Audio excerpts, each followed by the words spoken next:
এই একটা রাসেল কিং সাপ, আমলিগ শেখ হাসিনা করা একটা, তোমার স্বামী নরেন্দ্র মোদী করা একটা দিয়ে দেন। আমলিগের সবার নেতা গলা একটা করে সাপ দিয়ে দেন, রাসেল কিং সাপ। মানে শেখ মুজিবের পোলা রাসেল, তার নামে সাপ হয়ে গেছে। এই দেখেন আরেকটা ছবি, রাসেল কিং ভাইটা সাপ, এই ভাইয়ের নামে সাপ। এই সাপের একটা দইরা শেখ হাসিনার আমলিগের গলায় দিয়ে দেন, দেখবেন দেশ ঠান্ডা হয়ে গেছে। আর ছাত্র সমাজ যারা আছেন খালি আছে আসেন না, এই সাপ মাত্রে লাঠি রাখবো। এই সাতের লম্বা 5 হাত 5.5 হাত, আপনার 6-7 লাঠি বানাইবে। এই হত্যা দায় তোমাকে নিতে হবে। ছাত্র সমাজে একটা যেই দাবি এক দফা ছিল, ওই সে মিটে যেত।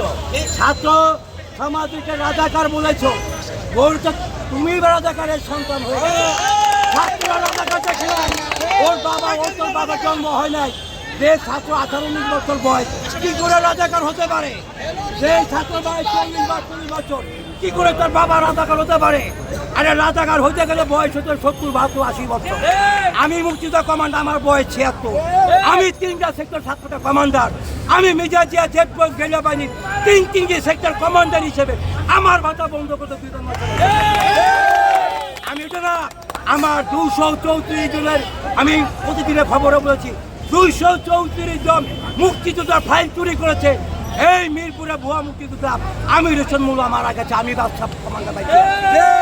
ভুয়া এই টাইমলাইন করে কাদের মোল্লা, কসাই কাদের মোল্লা, এই না তাদের তো মারে 1973 সালে ভুয়া কাদের মোল্লা বানাইয়া এমনি সিনেমা লিখে কাদের মোল্লা বানায় কাশেম বিনা দোষে বিনা অপরে তাদেরকে ফাঁসি দিয়েছে।